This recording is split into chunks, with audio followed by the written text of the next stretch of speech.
Olá pessoas, espero que estejam todos bem. Seguindo aqui com as nossas aulas via SIGA, nesse período de atividades remotas, hoje a gente vai tratar de um dos assuntos mais importantes da disciplina de História, que é a Revolução Industrial. A Revolução Industrial, né, a primeira Revolução Industrial, que nós vamos ver nesse vídeo, né, os historiadores, dependendo do historiador, ele vai dizer que nós tivemos 3 revoluções industriais, 4 revoluções industriais. Tem historiador que vai falar que a Revolução Industrial é um processo que começa no século XVIII e continua até os dias de hoje. Vai ter historiador que vai falar que nós vivemos várias revoluções industriais, desde o século XVIII até os dias de hoje. No terceiro ano aqui do curso de informática, a gente vai estudar a primeira Revolução Industrial e a segunda Revolução Industrial diretamente, né? As outras revoluções industriais seriam melhor trabalhadas em sociologia ou em história a gente vai trabalhar indiretamente. Bom, esse tema, Revolução Industrial, ele é um dos mais importantes da matéria do terceiro ano ou da disciplina de história de um modo geral, porque a Revolução Industrial vai dar as bases da sociedade e do mundo como nós conhecemos hoje. Então, as transformações econômicas, sociais, políticas e culturais iniciadas com a Revolução Industrial vão ser as bases do que nós conhecemos hoje de política, de economia, de cultura, de sociedade.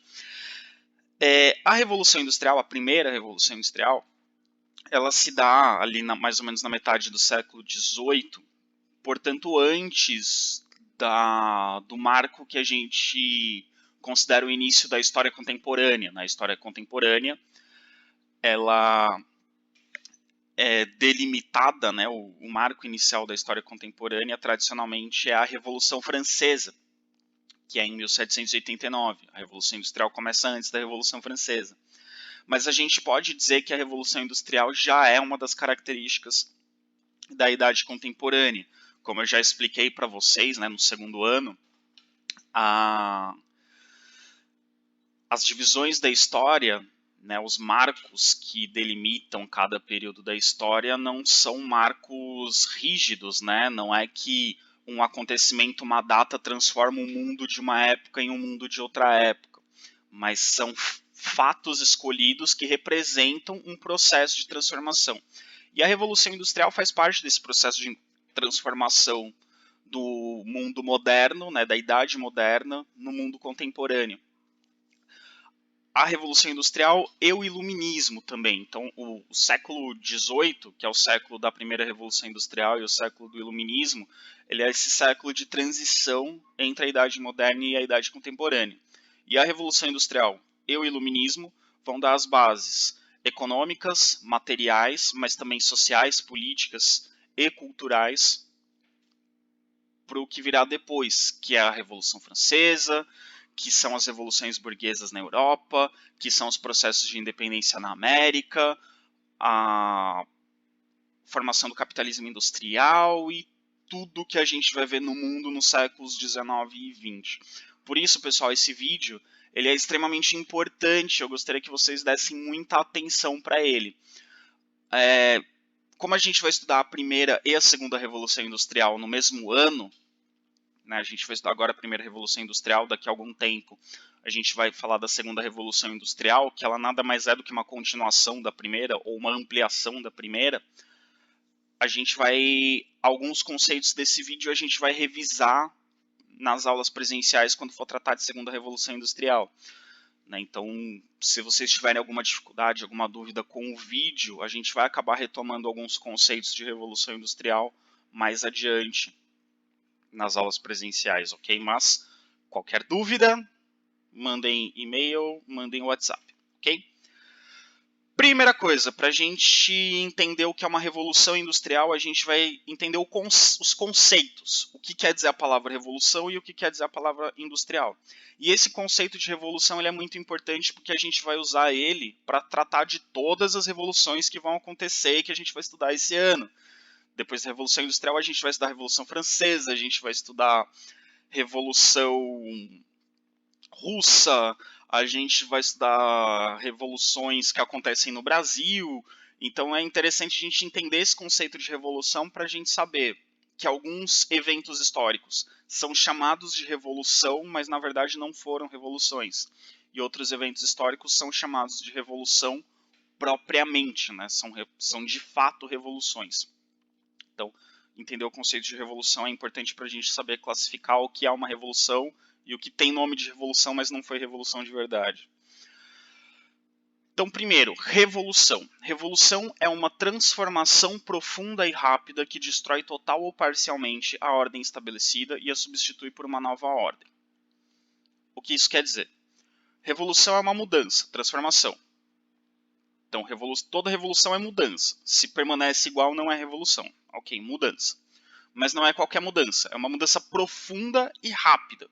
É uma grande mudança. É uma mudança que vai mexer com as bases da sociedade ou do setor em que ela está atuando, né? Tem revoluções que mexem com toda a sociedade, tem revoluções que mexem com um setor específico, da economia, da sociedade, um setor específico da política, e tem revoluções que são mais amplas. A Revolução Industrial é uma revolução ampla, ela vai mexer com praticamente tudo que nós conhecemos.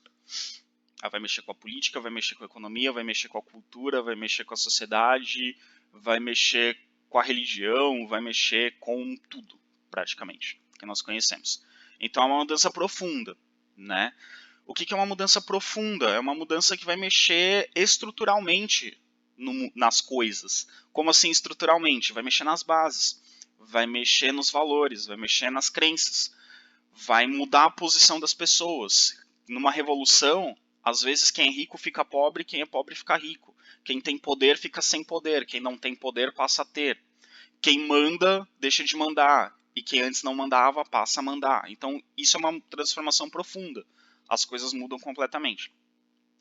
E é uma mudança rápida. Revoluções acontecem num espaço curto de tempo. Em história, espaço curto de tempo é um tanto quanto relativo. Dependendo da revolução, a gente está falando de uma mudança que ocorre em meses, ou de uma mudança que ocorre em anos, ou uma mudança que ocorre em décadas. No caso da Revolução Industrial, a gente está falando de algumas décadas. E, bom, tem pessoas que dizem que a Revolução Industrial é um processo que começa no século XVIII e dura até os dias de hoje. Então seria um grande processo. Mas é um processo que causa várias transformações rápidas. Então a Revolução Industrial seria uma sequência de transformações, na verdade. Ela seria um conjunto de transformações. Mas isso a gente vai entender melhor depois. Então, revolução ela tem que acontecer rápido. É em pouco tempo. Em pouco tempo, quem não tinha poder passa a ter. Em pouco tempo, quem mandava não manda mais, e quem não mandava passa a mandar. Em pouco tempo, o jeito da sociedade se organizar muda, e a Revolução Industrial tem muito a ver com essa mudança de organização da sociedade. Então é uma transformação profunda e rápida, que destrói total ou parcialmente a ordem estabelecida e a substitui por uma nova. O que é uma ordem estabelecida? Uma ordem social estabelecida. É uma mudança na pirâmide social. Quem estava embaixo vai para cima, quem estava em cima vai para baixo. Né? Quem é rico fica pobre, quem é pobre fica rico. Quem manda passa a obedecer, quem obedece passa a mandar.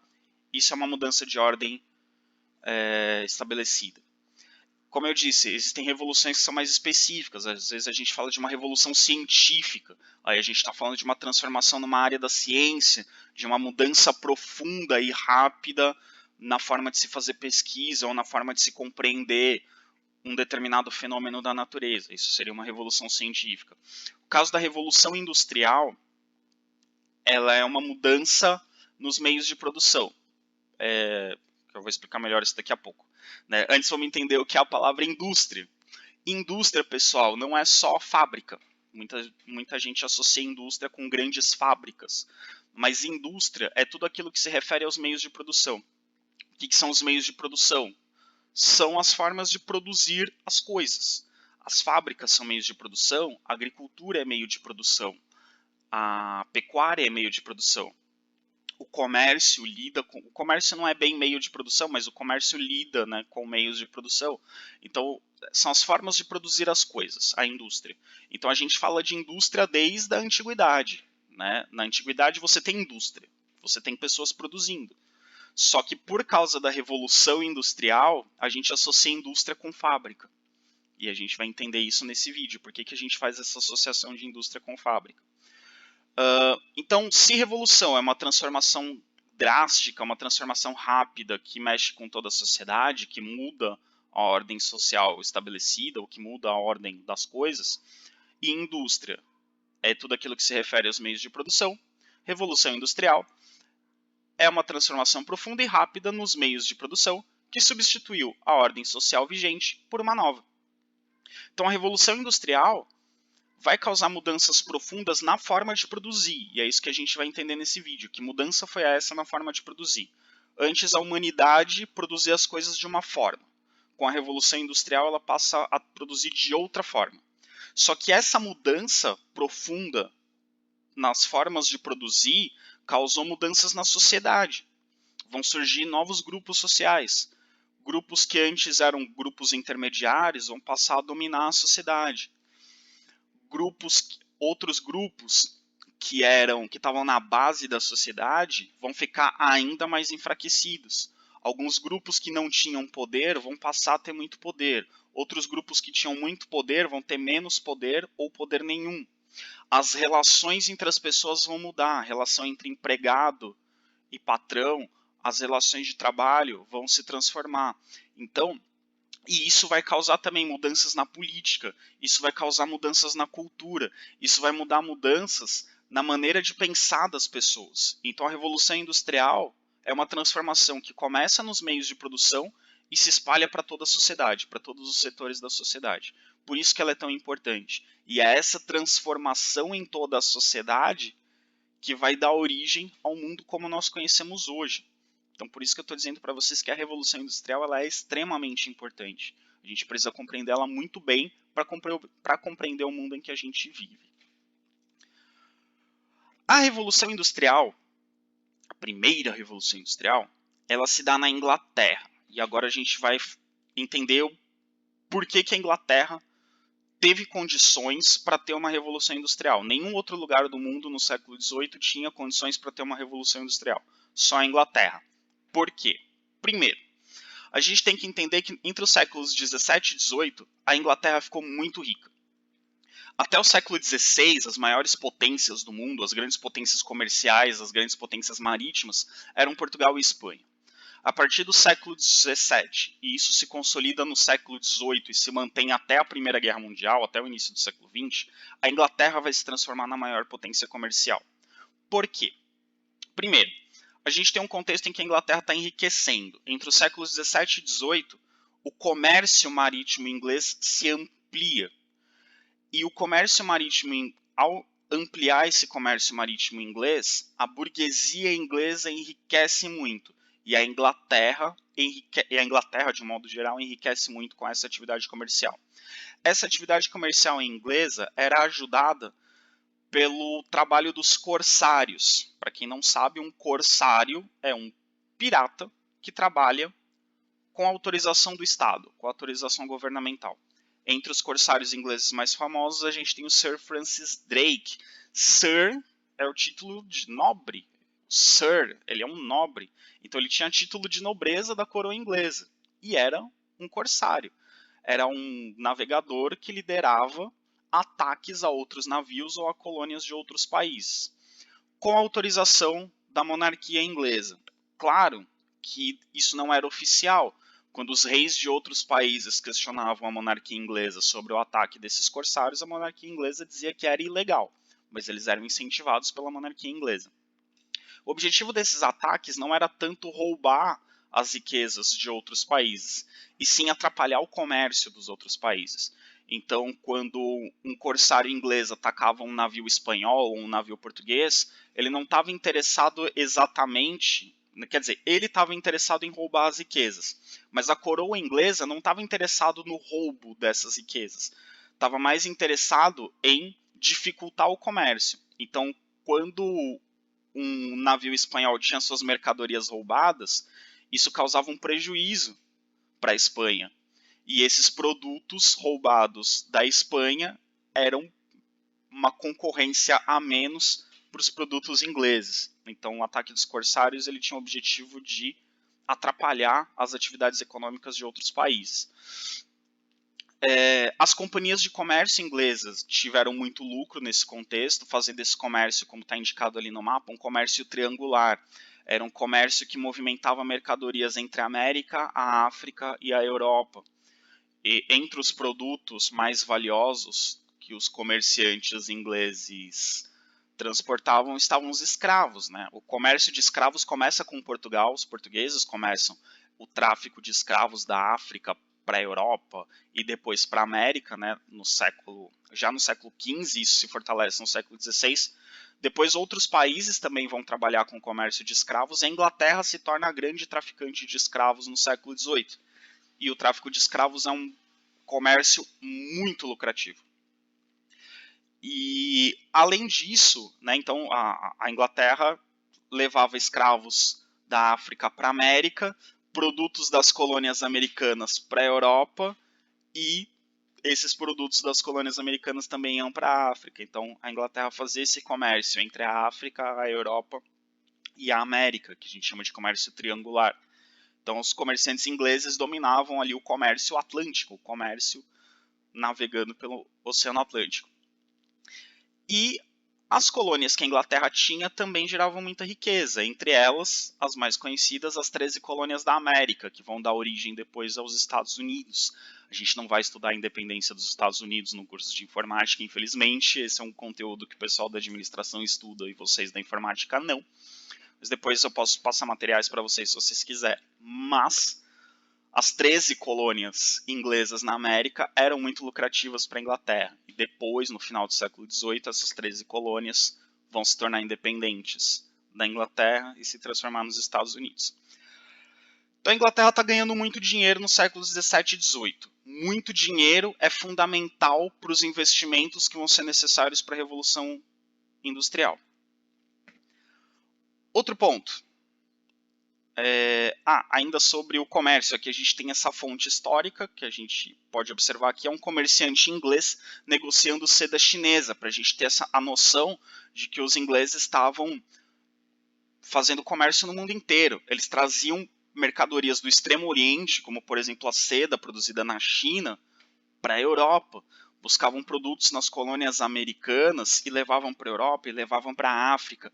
Pegavam escravos da África e levavam para a América. Então os comerciantes ingleses estão trabalhando no mundo inteiro. Então a Inglaterra tem uma vasta rede comercial, extremamente movimentada e extremamente lucrativa. Além disso, e o que tornava isso possível era o fato do governo inglês ter uma boa relação com a burguesia. Isso acontecia desde o século XVII. Como nós estudamos, quando vimos ano passado as monarquias absolutistas, a gente viu que a Inglaterra era uma exceção. Vocês devem estar lembrados, enquanto a França tinha lá o Luís XIV, que era o rei Sol, um rei absolutista, a Inglaterra estava trocando sua monarquia absolutista por uma monarquia constitucional, que é a Revolução Gloriosa, que acontece no século XVII, quando a burguesia inglesa tira um rei que tinha aspirações absolutistas e coloca um rei que aceita dividir poder com o parlamento.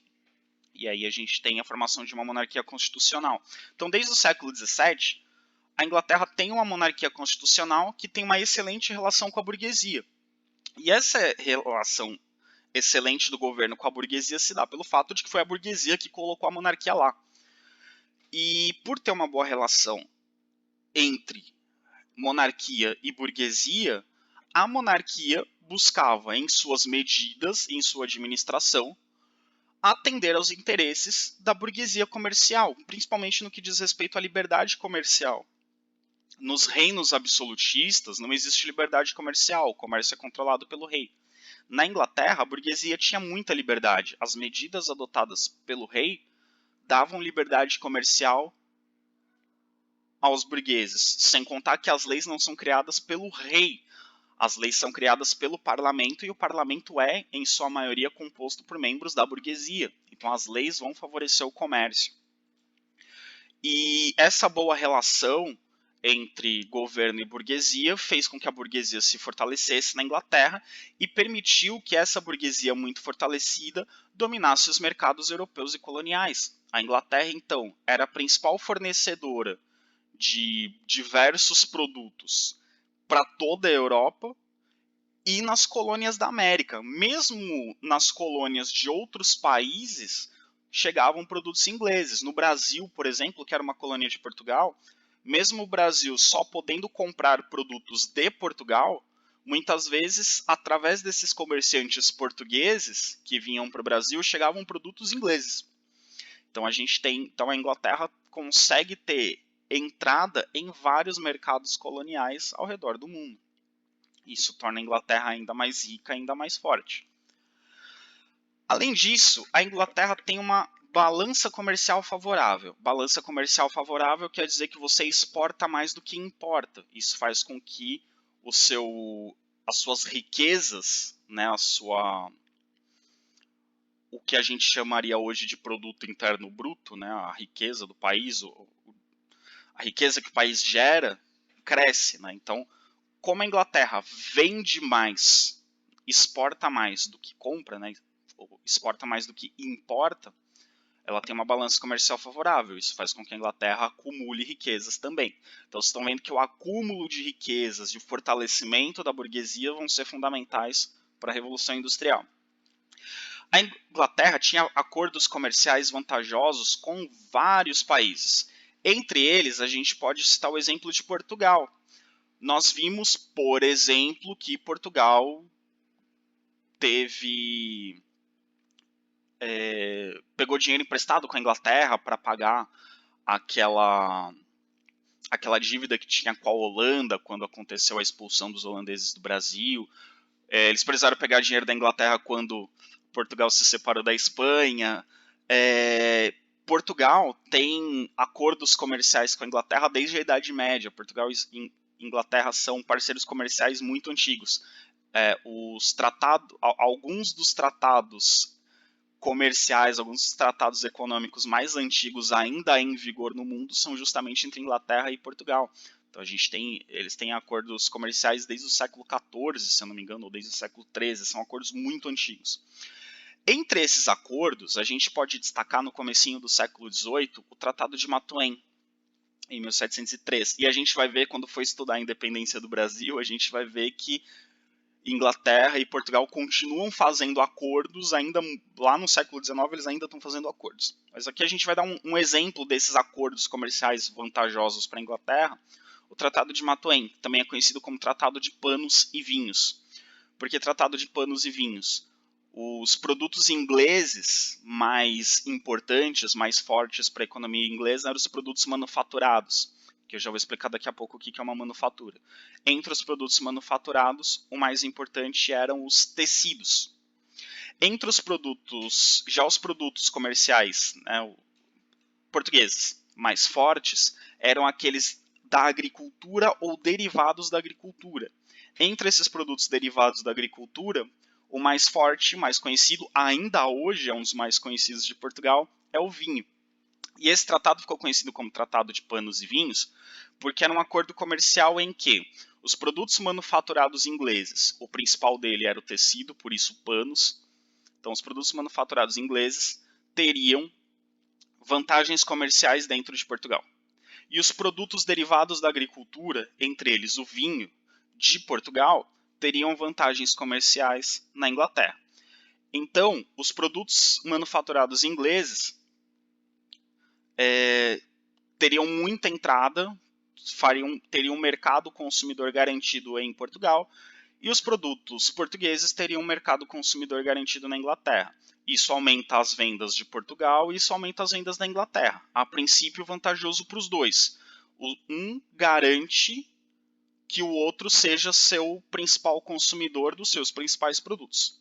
O problema é que aliás, retomando aqui para não ficar confuso, quando eu falo de vantagens comerciais é diminuição de impostos. Então os produtos ingleses manufaturados pagariam menos impostos em Portugal do que produtos de outros países, e os produtos como o vinho, por exemplo, de Portugal, vinho, azeite, produtos que derivam da agricultura, pagariam menos impostos na Inglaterra do que os produtos de outros países. Então, era vantajoso para os dois a princípio. O problema é que produtos manufaturados são muito mais valiosos do que produtos agrícolas ou derivados da agricultura.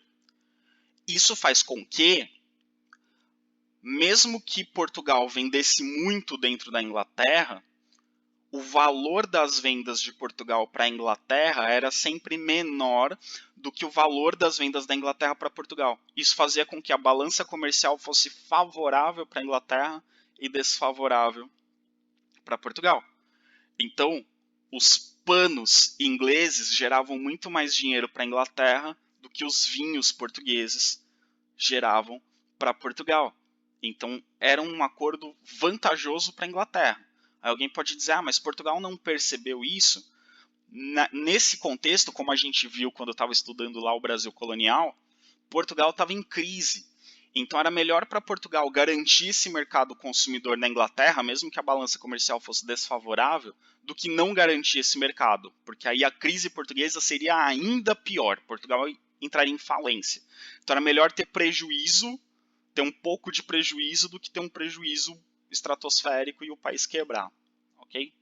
Então a Inglaterra tem vários acordos comerciais favoráveis como esse, né? Como o exemplo. Tem esse exemplo com Portugal, mas a Inglaterra também tinha com outros países. A Inglaterra também, nesse período, fica conhecida como a Rainha dos Mares. Por quê? Até o século XVI, a marinha mais forte do mundo, a marinha de guerra mais forte do mundo, a mais temida, era a da Espanha, que era até então conhecida como a Invencível Armada. E durante o reinado de Felipe II, que vocês devem se lembrar, conhecido como a Besta, né, o La Bestia, era o rei da Espanha que faz a unificação das coroas ibéricas, né, ele que reivindica o trono português quando Dom Sebastião morre. E como eu disse para vocês, né, ninguém gostava dele. Todo mundo era inimigo de Felipe II, Felipe II arrumava briga com todo mundo. E no século XVI, a Inglaterra está começando a se fortalecer comercialmente. E aí Felipe II vê a Inglaterra como uma potencial ameaça ao domínio espanhol nos mares, né? Em 1588, a Espanha tinha acabado de se unificar com Portugal. A Espanha tem o maior império marítimo comercial do mundo. E até então nunca tinha perdido uma batalha marítima, por isso era a Invencível Armada. E aí Felipe II arruma uma briga com a Inglaterra e entra em guerra com a Inglaterra. E os navios ingleses, que eram bem menores do que os navios espanhóis, eram na verdade navios mais ágeis, por serem menores, manobravam mais rápido. Então eles conseguiam atacar e evadir com maior eficiência.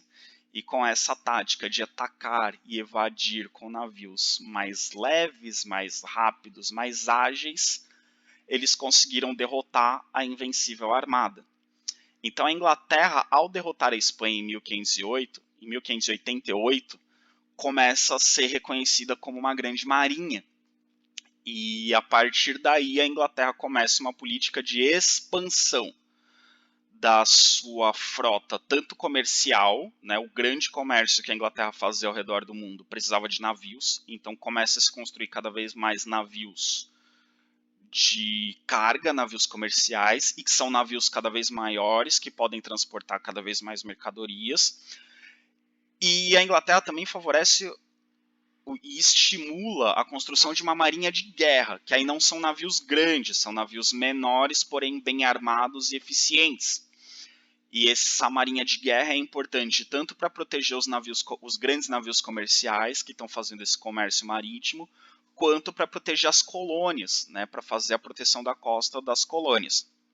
A partir desse momento, a partir do momento que a Inglaterra vence a Espanha, ela inicia um processo de fortalecimento da sua marinha até que a Inglaterra chegue no século XVIII, mais ou menos, mas principalmente no final do século XIX, isso é um processo longo, tá? No final do século XIX, a Inglaterra tem uma marinha que sozinha é maior do que a marinha de todas as outras potências mundiais. Então a Inglaterra sozinha conseguia entrar em guerra contra mais de um país junto. Inclusive, essa era a política naval da Inglaterra. A Inglaterra estudava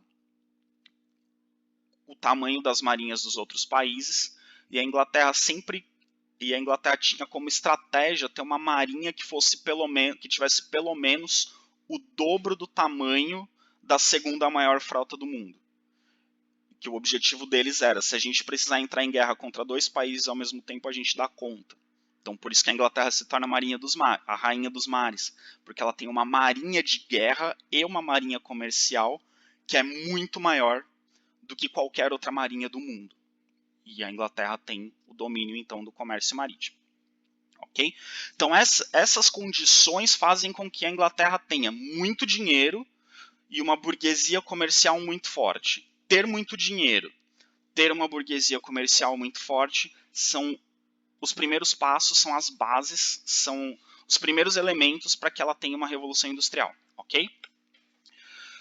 Agora a gente vai entender quais as transformações estão acontecendo no ritmo de trabalho, quais as transformações estão acontecendo na organização do trabalho que vão permitir a revolução industrial. Então, dinheiro e burguesia forte são um elemento, mas o ritmo de trabalho, a estrutura do trabalho também precisa se transformar. E é isso que a gente vai entender agora. A gente vai entender a transformação do trabalho dentro da indústria de tecidos, dentro da indústria têxtil. Porque os tecidos de lã são o principal produto inglês nesse comércio marítimo. O principal produto que a Inglaterra mais vende, que gera mais dinheiro para a Inglaterra, é tecido de lã. Ok? E é na indústria têxtil, é na produção de tecidos de lã que vai começar a Revolução Industrial. A Revolução Industrial acontece na indústria têxtil, na indústria que produz tecidos. Então, vocês vão associar primeira Revolução Industrial com indústria têxtil. Então, primeira Revolução Industrial, Inglaterra, indústria têxtil. Vocês têm que fazer essa associação. Primeira Revolução Industrial, Inglaterra, indústria têxtil. Como que era produzido tecido? A produção, de um modo geral, antes desse período, é uma produção artesanal. Não só a indústria têxtil. A indústria, de um modo geral, é uma indústria artesanal.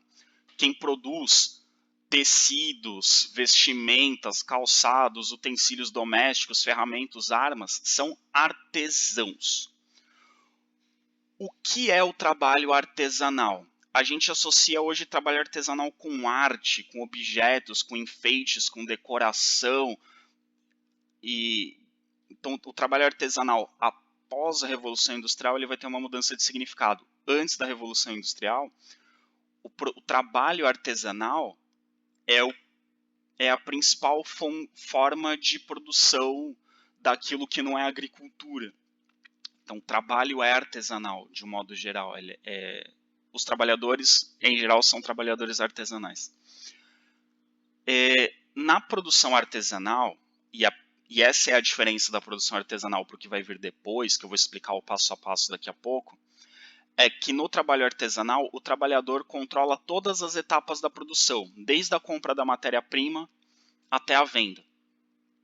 Então, o artesão que produzia tecido, ele ia lá no cara que criava ovelhas, comprava a lã do cara que criava ovelhas, levava a lã para casa, transformava a lã em fios, pegava esses fios, tecia os fios, depois tingia os fios tecidos, formava o tecido, ele ia no mercado e vendia.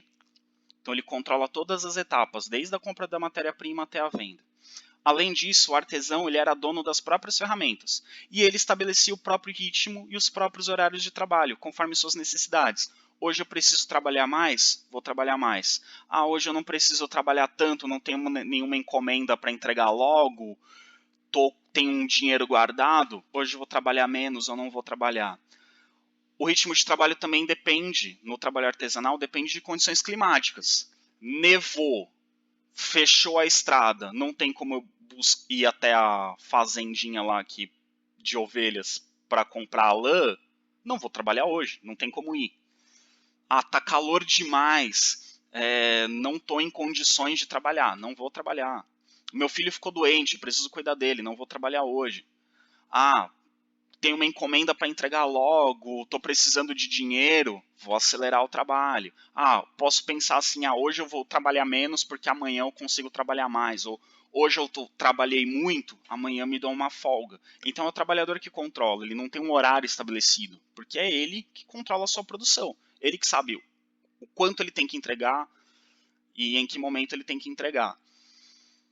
Ok? Então é ele que controla seus horários segundo suas necessidades e ele é dono das próprias ferramentas. Vocês vão perceber que isso após a Revolução Industrial vai mudar radicalmente, vai mudar completamente. Ok? Vamos lá. Só que aí acontece o seguinte, eu disse para vocês que a burguesia inglesa está vendendo tecido no mundo inteiro. No mundo inteiro você tem tecidos ingleses. Então eles precisam de muito tecido. E aí acontece o seguinte, o comerciante, ele não vai comprar tecido de um artesão, porque ele precisa encher um navio e levar para a América, por exemplo. Então não dá para ser um artesão, ele precisa contratar vários artesãos. Ele vai encomendar tecidos de vários artesãos. E aí, só que ele precisa que todos esses tecidos tenham mais ou menos a mesma qualidade. E ele está vendendo cada vez mais, então ele precisa de cada vez mais tecidos. E assim, é um comércio marítimo. Ele marca uma viagem, ele tem que pegar um navio no dia certo, ele tem que carregar o navio no dia certo para chegar lá no outro continente no dia certo. Só que aí o que acontece? Ele vai encomendar, sei lá, tecido de 10, de 20 artesãos diferentes. Só que aí o que acontece? Cada artesão vai fazer do seu jeito. Então, às vezes, a qualidade do tecido não é a mesma. Às vezes vai ter não qualidade no sentido de ter um bom e um ruim, mas o tecido não vai ser igualzinho. Vai ter diferenças de um para o outro. Além disso, ele encomenda de 10 artesãos. Aí ele chega, ele encomenda, vamos supor, vamos falar um valor, números aleatórios. Ele encomenda 100 metros de tecido para cada artesão. Ele contrata 10 artesãos e 100 metros de tecido para cada um. Vai dar 1000 metros de tecido, não, 1 quilômetro de tecido. Ok. Então ele vai levar 1 quilômetro de tecido para a América. Aí ele contrata 10 artesãos diferentes. Aí tem um artesão que ele contrata e que chega no dia que tem que entregar, ele fala, meu filho ficou doente, eu não consegui fazer 100 metros, eu consegui fazer só 50. E ele tem que viajar, o comerciante. Aí outro artesão fala, até consegui fazer os 100, só que quando eu fui comprar a lã lá no produtor, as ovelhas dele ficaram doentes, ele tinha menos lã para me oferecer e para garantir que eu ia ter lã suficiente para fazer os 100 metros, ele me cobrou mais caro. Então eu ia cobrar de você 100 dinheiros, agora eu vou ter que te cobrar 200. Então o valor modificou. Aí outro artesão falou, eu consegui entregar 100, só que eu fiz correndo para dar tempo. Então ficou meio mal feita esse tecido. Aí outro artesão falou, não consegui entregar, sinto muito. No dia que eu ia buscar a lã nevou e eu não consegui chegar na fazenda lá de ovelhas. E aí, então, os comerciantes começaram a perceber que se eles dependessem do artesão, cada um trabalhando no seu ritmo, do seu jeito, cada um de uma forma, e cada um cobrando o quanto achava, ele não ia conseguir dar conta de vender as grandes quantidades de tecido que ele precisava nesse comércio marítimo. Então, alguns comerciantes, e lembrem-se que até esse momento os comerciantes são conhecidos como burgueses. Desde a Idade Média, burguês e comerciante é mais ou menos sinônimo. Então, quando a gente está falando de comerciante, a gente está falando da burguesia. Então, o burguês, comerciante, ele percebe que não dá para ele depender da boa vontade ou das condições de trabalho, das condições climáticas, da doença da ovelha, da saúde do filho do artesão, enfim. Ele precisava controlar essa produção, ele precisava garantir que ele ia ter o quilômetro de tecido que ele precisava no dia certo para fazer a venda. E ele está vendendo cada vez mais, então hoje ele precisa de 1 quilômetro, amanhã pode ser que ele precise de 2 quilômetros de tecido. Depois pode ser que ele precise de 3. Então, os comerciantes eles percebem que eles precisam garantir a produção no dia certo, que ela seja entregue no dia certo, e precisam garantir que essa produção seja cada vez maior. Por isso, os comerciantes começaram a investir na produção de tecidos. O que o comerciante fez? Ele falou, primeiro, tem o artesão que reclama que quando ele foi lá comprar a lã não tinha, ou o cara da lã na hora que ele foi comprar vendeu mais caro, ou a neve bloqueou a estrada e ele não conseguiu ir comprar, ou a ponte caiu e ele não conseguiu ir lá com a sua carroça buscar a lã. O que o comerciante faz? Ele compra matéria-prima. Ele, comerciante, vai nos pastores que, né, criam ovelhas e fala, eu quero lã para fazer 1 quilômetro de tecido. E ele compra uma imensa quantidade de lã. Quando ele compra essa imensa quantidade de lã, ele até consegue um desconto. Ele compra mais barato do que se cada artesão comprasse individualmente. Aí ele compra e ele leva para os artesãos. Para garantir, ó, tá aqui a lã. Então percebam que o artesão já não é mais o próprio artesão que compra a matéria-prima. É o comerciante, é o burguês. Além disso, ele precisa que esses caras trabalhem no ritmo certo e ele precisa garantir que a encomenda vai ser entregue no dia. Então, ao invés de cada artesão trabalhar na sua oficina, na sua casa, que é outra característica do trabalho artesanal, o artesão ele trabalha na sua oficina que fica na sua casa. Ele falou, preciso fiscalizar o ritmo desses caras para saber que o cara não tá... Falou que o filho ficou doente, mas vai que não ficou, vai que ele deu um migué, vai que ele resolveu não trabalhar, tava com preguiça, sei lá. Preciso garantir que esses caras trabalhem. Então ele vai virar para os artesãos e falar assim, olha, eu vou alugar um galpão, ou vou comprar um galpão, e eu vou chamar todos vocês para trabalhar nesse galpão. Então ao invés de cada um trabalhar em casa, vocês vão trabalhar juntos, vou chamar todos os 10 artesãos, por exemplo, para trabalharem nesse galpão. E aí ele chama todo mundo. Aí o artesão vai, leva suas ferramentas, sai de casa e vai até o galpão. O artesão está acostumado a trabalhar em casa. Ele não vai aceitar ir trabalhar no galpão por nada. Então o que o comerciante faz? A princípio ele vira pro artesão e fala, olha, você ganhava, digamos, 100 dinheiros, né, um valor aleatório, você ganhava 100 dinheiros. Se eu te chamar por dia de trabalho, digamos, se eu te chamar para trabalhar no galpão, eu vou te pagar 150 por dia, vou te pagar mais. Aí o cara fala, financeiramente compensa, então vou sair da minha casa, vou até o galpão dele. Só que aí então percebam que ele compra a matéria-prima e ele começa a pagar o artesão, pagar mais a princípio. Aí os artesãos, cada um tem suas ferramentas, mas às vezes a ferramenta quebra, às vezes a ferramenta não é boa. Então o que o comerciante faz? Para garantir que todo mundo vai trabalhar direitinho, o comerciante também compra as ferramentas. Então ele vai comprar a matéria-prima, ele vai pagar o artesão para ele trabalhar num local específico e vai comprar as ferramentas. Então percebam que o artesão não trabalha mais em casa, não controla mais o próprio horário, não compra mais a matéria-prima e não é mais o dono das ferramentas. As ferramentas ficam lá no galpão, o artesão só chega e trabalha. E depois volta para casa, ok? Então percebam que o controle da produção vai deixando de ser do artesão e vai passando a ser do burguês, vai passando a ser do comerciante. Ok, os artesãos estão todos juntos lá produzindo tecido. E está cada um fazendo o tecido inteiro, fiando, tecendo, tingindo o tecido.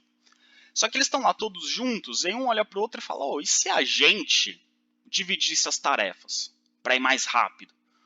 Um ali um vai ficar só tecendo, outro vai ficar só transformando a lã em fio, e outro vai ficar só tingindo. A gente divide as tarefas. Resultado disso, o trabalho fica mais rápido, fica mais eficiente. Quando você divide tarefas, o trabalho fica mais rápido, mais eficiente. O resultado disso é que eles vão conseguir produzir muito mais e muito mais rápido do que antes, quando cada um trabalhava sozinho em sua casa. Então percebam que o artesão, aliás, o comerciante, ele convence o artesão a sair de casa e trabalhar no galpão pagando mais. Só que vai chegar uma hora que, com a divisão de tarefas, eles vão produzir muito mais do que antes. Então, o artesão está ganhando mais, só que ele está produzindo muito mais. Né? Antes ele produzia 100 e ganhava 100. O comerciante chama ele para ele produzir 100 no galpão e ganhar 150. Só que com a divisão de trabalho, ele vai continuar ganhando 150, só que ele vai produzir 200. Perceberam? Então, na prática, quando ele sai de casa e vai para o galpão, aos poucos, ele ganha menos pela produção. Ele ganha mais por dia, mas ele ganha menos por produto. Entenderam? Bom, se ficou complicado, mandem mensagem no WhatsApp ou e-mail depois, eu explico melhor. Mas o que eu quero que vocês percebam é que ele ganha mais por dia, só que ele também produz mais por dia. Então, a diferença entre o que ele produz e o que ele ganha vira lucro para o comerciante. Surge com essas transformações um novo sistema de trabalho, que é a manufatura. O que é a manufatura? Manufatura é um sistema em que a gente tem a divisão do trabalho e maior rentabilidade. A manufatura ainda não é a fábrica, mas a manufatura é o que vai tornar possível o surgimento das fábricas e da Revolução Industrial, ok? Então eu quero que vocês percebam, os burgueses estão muito ricos e muito fortes, então eles têm dinheiro para investir em tudo isso que vocês viram aqui. Então, todo aquele enriquecimento que a gente viu nos primeiros slides é o que torna possível esse investimento aqui. E é esse investimento aqui e a necessidade de fazer a galera trabalhar junta, dividindo tarefas e controlar a produção que vai fazer a manufatura surgir. Ok? Então, aqui a gente tem a base, a estrutura montada para surgirem as fábricas. Essa imagem mostra o que seria uma manufatura. Vocês vão reparar aí, é uma manufatura de sapateiros. A gente tem a divisão de tarefas. Tem um ali cortando, tem outros ali montando, tem uma pessoa entregando o produto para o cliente, tem outro ali tirando as medidas do pé do cliente para fazer o sapato. Então você tem aí toda a divisão de tarefas. No trabalho artesanal, uma pessoa só, ou o artesão junto com a sua família, ou o artesão junto com o seu aprendiz, faria todas essas etapas do trabalho que vocês estão vendo na imagem. Na manufatura, cada etapa é feita por uma pessoa que se especializa naquela coisa. E aí o trabalho é feito mais rápido, de forma mais eficiente, a produção é maior. Ok? Então aqui a gente tem um exemplo de manufatura. Resumindo, até aqui, o que muda do trabalho artesanal e passa para a manufatura? O que é essa transformação que está acontecendo ali no século XVIII? Na passagem do século XVII para o século XVIII. No artesanato, diferenças entre artesanato e manufatura. No artesanato, o trabalhador compra a matéria-prima. Na manufatura, a matéria-prima é comprada pelo dono. Ok? Então, no caso do tecido de lã, no artesanato é o artesão que vai comprar a lã para produzir. Na manufatura, é o dono da manufatura, no caso comerciante, burguês, que compra a lã. No artesanato, é o trabalhador que estipula o preço da mercadoria. Eu produzi, eu sei quanto eu quero ganhar, eu sei quanto ela vale, é esse valor que eu vou vender. Na manufatura, quem estabelece o preço da mercadoria e quanto cada um vai ganhar é o dono. O comerciante, ele vai pagar para o artesão, é ele que define quanto ele vai pagar para o artesão e é ele que define por quanto ele vai vender a mercadoria. Então não é mais o artesão que controla o preço da mercadoria e consequentemente quanto ele vai ganhar. Quem controla o preço da mercadoria e quanto o trabalhador vai ganhar é o dono da manufatura, que no caso é o comerciante. No artesanato, o trabalhador domina todo o processo de produção. Desde a compra da matéria-prima até a venda, ele sabe fazer tudo. Na manufatura, conforme vai acontecendo a divisão do trabalho, cada trabalhador se especializa numa etapa. E ele vai fazer muito bem aquela etapa, mas ele não vai saber fazer as outras. Então o artesão sabe comprar o tecido, comprar a lã, ele sabe transformar a lã em fio, sabe tecer os fios para transformar em tecido, sabe tingir o tecido, sabe vender o tecido. Na manufatura, quem compra, sabe comprar. Não sabe fazer o resto. Quem transformar a lã em fio, vai transformar a lã em fio muito bem, vai fazer os melhores fios, mas não vai saber tecer os fios, não vai saber tingir. Quem tece vai tecer muito bem, porque é especialista nisso, mas não vai saber transformar lã em fio, não vai saber tingir. Quem tinge o tecido, tinge excelente. Vai fazer as cores mais bonitas, mas ele não vai saber tecer, não vai saber fiar, que é transformar a lã em fio. E quem vende vai ser um excelente vendedor, mas não vai saber fazer nada do tecido. Então, o trabalho é dividido e cada um só sabe fazer uma parte. Isso é uma característica da manufatura. O artesão sabe fazer tudo. O funcionário da manufatura só sabe fazer uma parte, ok? Pois bem, com as manufaturas a produção de tecidos aumenta bastante. Aumenta a produção, aumenta a qualidade dos tecidos, aumenta a quantidade de tecido disponível, o preço do tecido diminui, com isso os comerciantes conseguem vender com preços menores e mesmo assim ter bons lucros. Então, como eles estão vendendo com preços menores e uma boa qualidade, os tecidos ingleses fazem sucesso no mundo inteiro. Então isso aumenta a demanda, todo mundo quer comprar tecidos ingleses. E aí os comerciantes começam a investir mais na produção. E para ter mais produção eles precisam de mais matéria-prima, precisa de mais lã. O governo inglês, que tinha boa relação com a burguesia, percebe que a burguesia está precisando de lã. E aí cria uma lei, que é a lei dos cercamentos. O que é a lei dos cercamentos?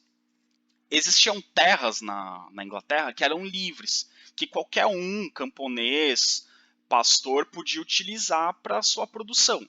Então muitos pequenos produtores, muitos pequenos produtores agrícolas, tinham ali terras em que eles plantavam gêneros de subsistência, para o pequeno comércio ou para a própria sobrevivência. Com a lei dos cercamentos, essas terras que eram coletivas puderam ser cercadas. Então, se eu fosse um criador de ovelhas e cercasse uma terra que era de uso coletivo para que essa terra servisse de pasto, o governo reconhecia que eu podia utilizar essa terra. Então, se uma terra que antes era utilizada por uma pequena família de agricultores fosse cercada por um produtor de ovelhas, ela passava a ser do produtor de ovelhas. Então, percebam que é uma lei muito injusta, prejudica o pequeno produtor, mas favorece o pastor e indiretamente ou diretamente favorece a burguesia, que está precisando de lã para produzir mais tecidos. Só um parênteses, eu estou falando ovelhas e no slide está escrito carneiros. Ovelha é a fêmea, carneiro é o macho, cordeiro é o filhote. Só para deixar bem claro e a gente falar a mesma língua, tá? Ovelha é a fêmea do carneiro e o filhinho da ovelha com carneiro é o cordeiro, ok? Continuando. A lei dos cercamentos, como vocês devem imaginar, destruiu os pequenos cultivos. Então, as pequenas lavouras, as pequenas roças de pequenos produtores agrícolas viram pastos para as ovelhas. E esses pequenos agricultores ficam desempregados, porque eles não vão ser contratados para trabalhar na criação de ovelhas, porque a ovelha é criada solta. Então ele fica desempregado. O produtor rural fica desempregado, onde ele vai procurar emprego? Na cidade. Na cidade, na Inglaterra, ele vai encontrar emprego? Vai, porque as manufaturas estão crescendo, estão precisando de gente para trabalhar nas manufaturas de tecido. Mas ele sabe fazer tecido? Não sabe. Mas ele precisa saber fazer tecido? Não. Ele só precisa aprender a transformar a lã em fio, ou aprender a tecer, ou aprender a tingir. Ele não precisa saber fazer o tecido inteiro, ele só precisa aprender uma parte, porque agora o trabalho é dividido. Quando o trabalho é dividido, você precisa de menos qualificação. Então essas manufaturas conseguem absorver essa mão de obra pouco qualificada que está vindo do campo. Então percebam que a lei dos cercamentos aumenta a matéria-prima e ao expulsar esses pequenos produtores do campo, aumenta também a oferta de mão de obra. Então ela resolve diretamente o problema da matéria-prima, porque tem mais ovelha, e indiretamente aumenta a oferta de mão de obra. E a mão de obra, como qualquer mercadoria, se tem muita oferta, o preço cai. Então os salários aos poucos vão diminuindo. Então para convencer o artesão a vir trabalhar na manufatura, você paga mais. Mas agora você não precisa convencer o artesão a vir trabalhar na manufatura. Você tem um desempregado pedindo, pelo amor de Deus, o emprego. Então você pode pagar o que você quiser, porque essa pessoa está desesperada procurando emprego. Claro, isso eu estou dizendo, pessoal, não é de um dia para o outro. São vários anos, é ao longo do século XVII e XVIII. A gente está falando de décadas.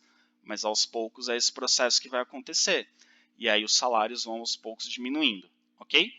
Então a gente tem, com a lei de cercamentos, aumenta a matéria-prima, isso força um êxodo rural, aumenta a quantidade de desempregados na cidade, você tem atendido a oferta de mão de obra, a necessidade, aliás, a demanda de mão de obra nessas manufaturas, ok?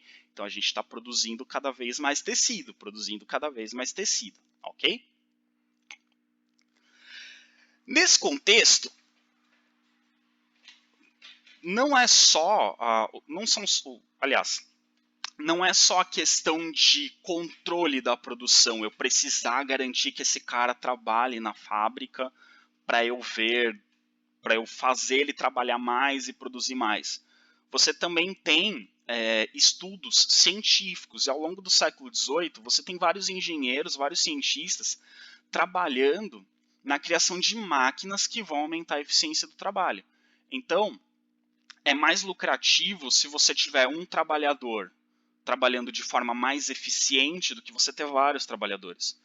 E aí começam a surgir novas tecnologias para tornar o trabalho mais eficiente.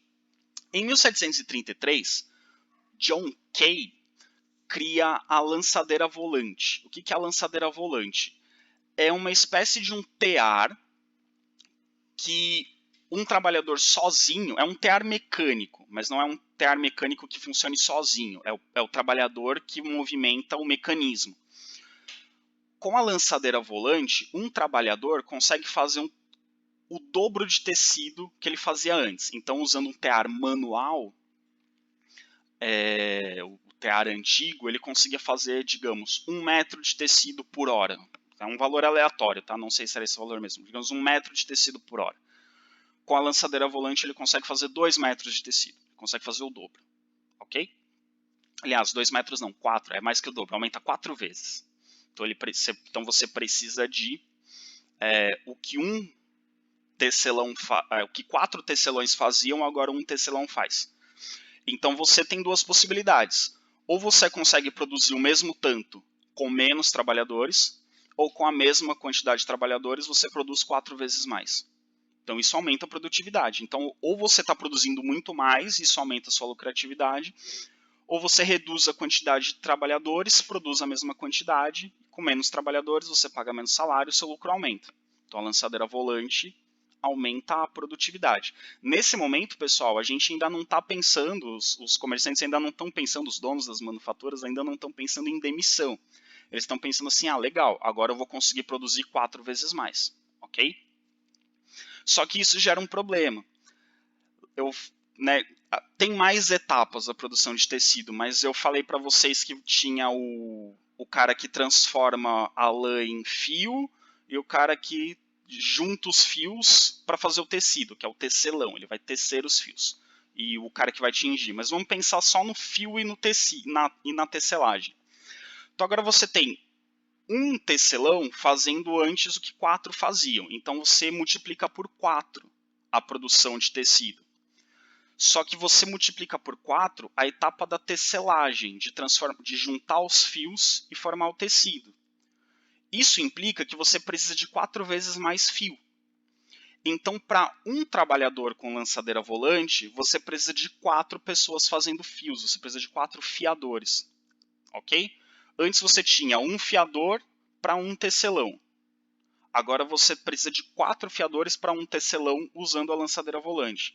Então percebam que aumenta a produtividade em um setor, mas o outro setor precisa de mais gente. Então para um na tecelagem você precisa de 4. Então alguns que eram tecelões viram fiadores, né, para equilibrar. Então você aumenta a produtividade, mas não aumenta tanto assim, porque você só aumenta em uma etapa. A outra etapa, para ter a mesma produtividade, você precisa de mais gente. Em 1767, então começam a ter estudos para aumentar a velocidade da fiação. Aí, em 1767, o James Hargreaves cria o Spinning Jenny. O Spinning Jenny é uma máquina também que funciona, é o próprio trabalhador que gira uma manivela e faz a máquina funcionar. Ela não funciona sozinha, precisa da força humana. Mas é uma máquina que permite que um fiador faça 8 fios por vez. Então, a lançadeira volante, com um tecelão fazia o trabalho de 4. Com o Spinning Jenny, um fiador faz o trabalho de 8. Resolveu o problema, porque para uma lançadeira volante você precisava de 4 fiadores. Agora com um fiador faz o trabalho de 8. Só que a produção de fios fica muito mais rápida que a tecelagem. Então para um Spinning Jenny você precisa de 2 lançadeiras volantes. Ok? Então, então, com o surgimento da lançadeira volante, você aumenta a produção vezes 4. Com o Spinning Jenny, você aumenta a produção vezes 2. Só que você já tinha multiplicado por 4. Então, se você comparar da invenção do Spinning Jenny para antes da lançadeira volante, juntando essas duas invenções, você multiplicou a produção por 8. Ok? Só que aí, de novo, você tem um problema. Para um Spinning Jenny você tem que ter 2 tecelões. Então tem um desequilíbrio. Então aumenta a produtividade, mas a quantidade de trabalhadores continua sendo mais ou menos a mesma. Porque aumenta a velocidade em um lugar, você precisa de mais gente trabalhando no outro. Até que em 1785, Edmund Cartwright resolve esse problema com o tear mecânico. O tear mecânico, ele junta o Spinning Jenny e a lançadeira volante. Então, um trabalhador sozinho faz o trabalho de 2 que faziam a lançadeira volante e um de Spinning Jenny. Se a gente comparar em 1785 a invenção do tear mecânico com o que era o trabalho antes da lançadeira volante, você tem uma pessoa fazendo o trabalho de 16. Então, em menos de 50 anos, a produtividade de um trabalhador é multiplicada por 16. Percebem que é muito, isso é muito. Você está aumentando absurdamente a produtividade. Então, ou você consegue produzir a mesma coisa com muito menos gente, ou com a mesma quantidade de gente você consegue produzir muito mais. Ok? Então a gente tem surgimento de novas tecnologias que vão aumentar a produtividade e diminuir a necessidade de trabalhadores. E lembrando que com essas tecnologias o trabalho fica ainda mais fácil. Então você precisa ter ainda menos qualificação. Então a mão de obra que está sendo expulsa do campo está sendo absorvida por essas fábricas. São potenciais trabalhadores para essas manufaturas, ainda não são fábricas. Aqui as imagenzinhas só para vocês conhecerem. A primeira imagem é a lançadeira volante. Um trabalhador conseguia fazer o trabalho de aproximadamente 4 tecelões. Do lado ali você tem o Spinning Jenny. Tinha Spinning Jenny de 8, tinha Spinning Jenny de 16, depois eu surgi Spinning Jenny de 32. E no último ali nós temos o tear mecânico. O tear mecânico ele já vai funcionar sozinho, mas eu vou explicar daqui a pouco. Ele ainda precisa de um trabalhador, mas ele vai se movimentar sozinho. E eu vou explicar por que daqui a pouco. O tear mecânico ele é a junção da lançadeira volante com o Spinning Jenny. Então você não precisa de um tecendo e um fiando. Um trabalhador faz as duas coisas com a ajuda da máquina. Ok? E com uma produtividade muito maior. Pois bem, enquanto a gente está tendo ali a lançadeira volante, o Spinning Jenny, o tear mecânico, paralelamente a isso, você tem vários engenheiros no século XVIII trabalhando na máquina a vapor. O James Watt, ou James Watt, dependendo da sua pronúncia, ele é um engenheiro escocês que tinha o objetivo de aperfeiçoar o equipamento a vapor. O que acontece? Ele não inventou a máquina a vapor, as máquinas a vapor já existiam, mas ele aperfeiçoou as máquinas a vapor. Como? As máquinas a vapor eram muito grandes.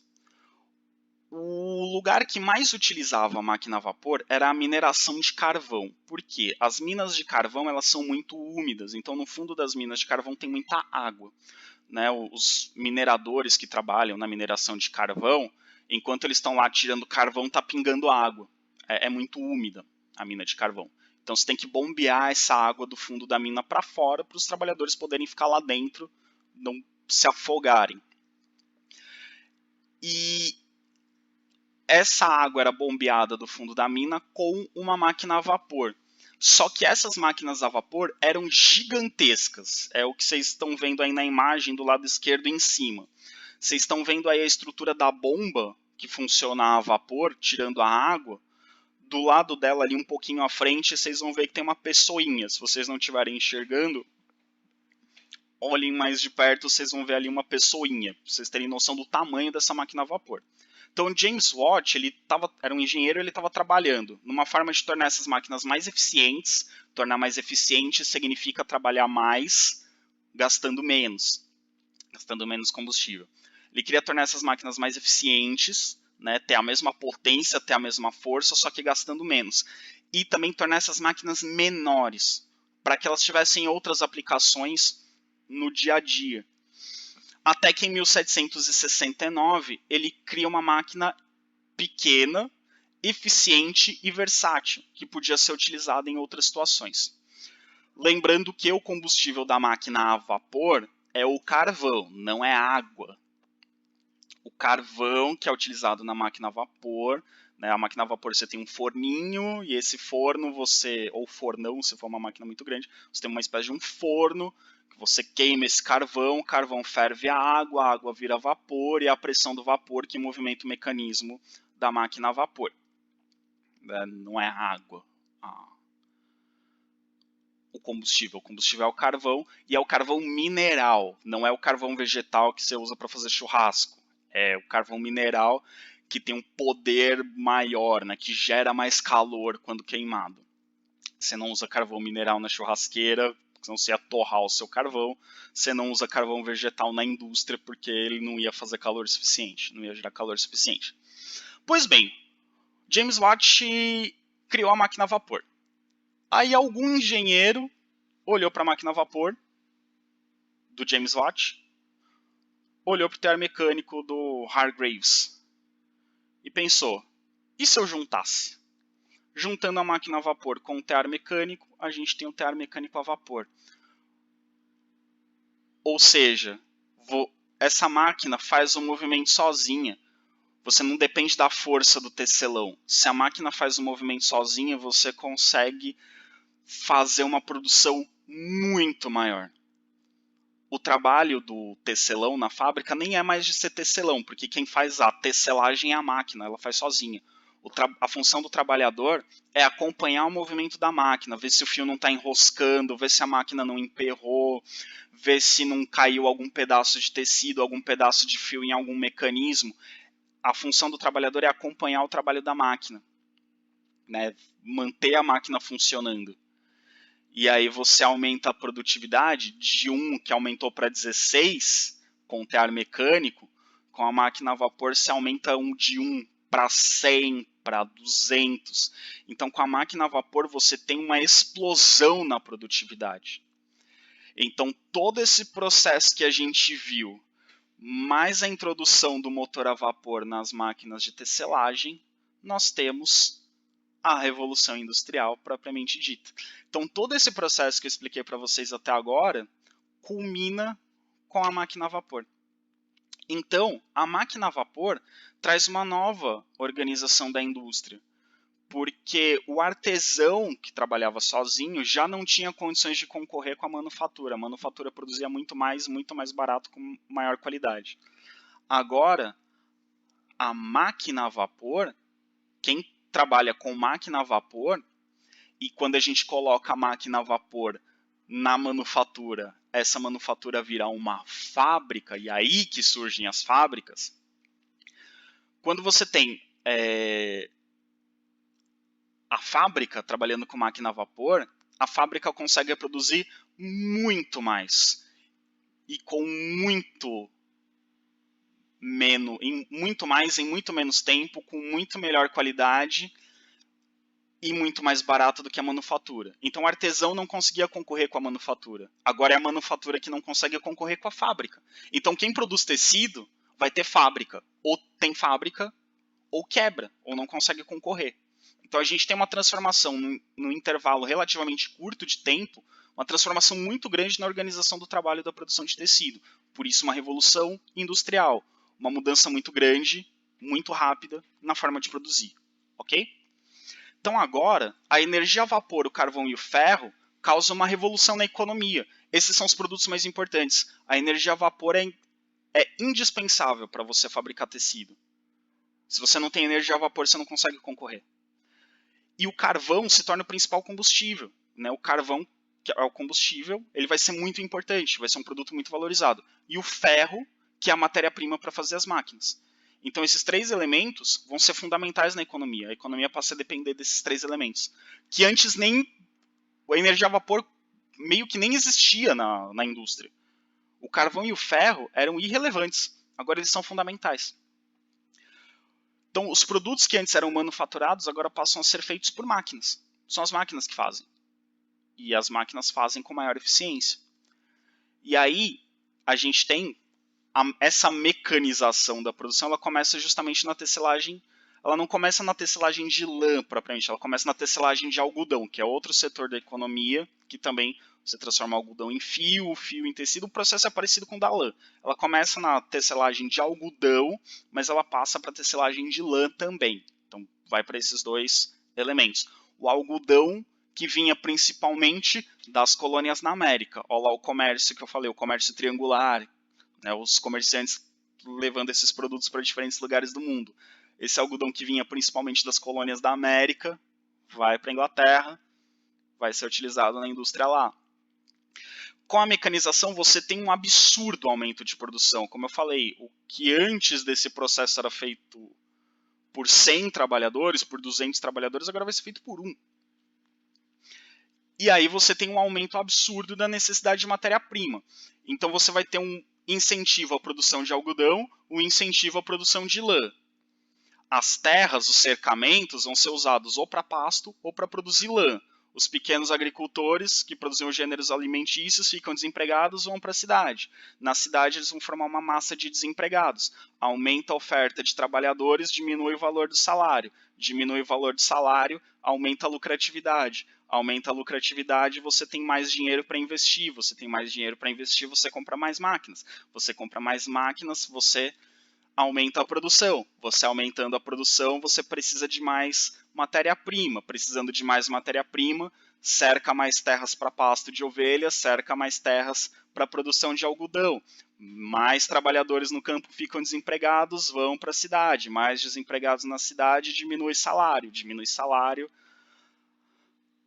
aumenta o lucro, aumenta a capacidade de investimento, aumenta a capacidade de investimento, você compra mais máquinas, e aí a gente tem um círculo que faz a economia industrial funcionar, a economia, a produção, essa nova forma de produzir funcionar, ok?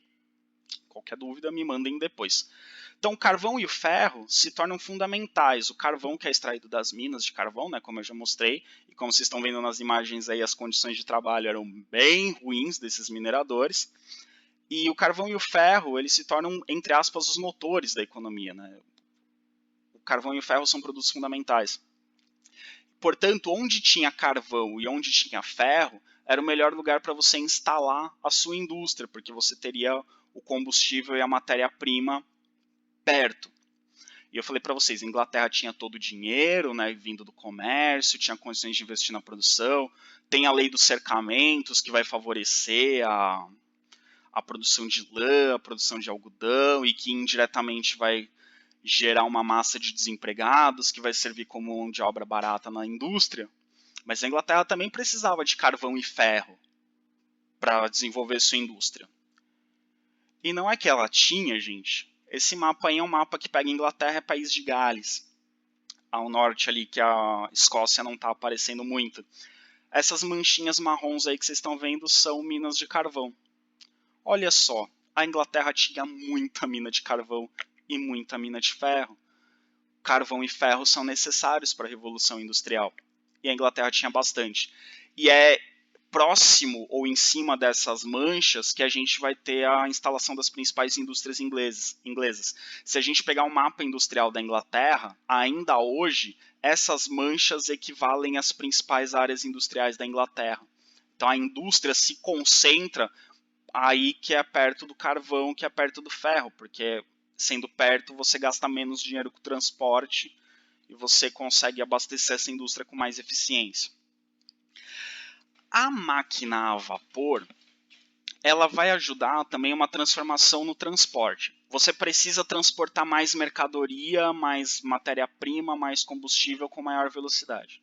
Pois bem, vocês viram nessa imagem aqui no meio, quem está tirando o carvão do fundo da mina é o trabalhador. Ele está puxando o carrinho com o próprio corpo. Não dá para descer com um cavalo, que vocês estão vendo que o espaço é pequeno. Então é o próprio trabalhador que puxa um carrinho. Esses carrinhos podiam chegar na casa das toneladas, né? Era muito pesado. Então você colocava um carrinho no trilho, né, com rodinhas ali num trilho, e ia puxando com toda a sua força.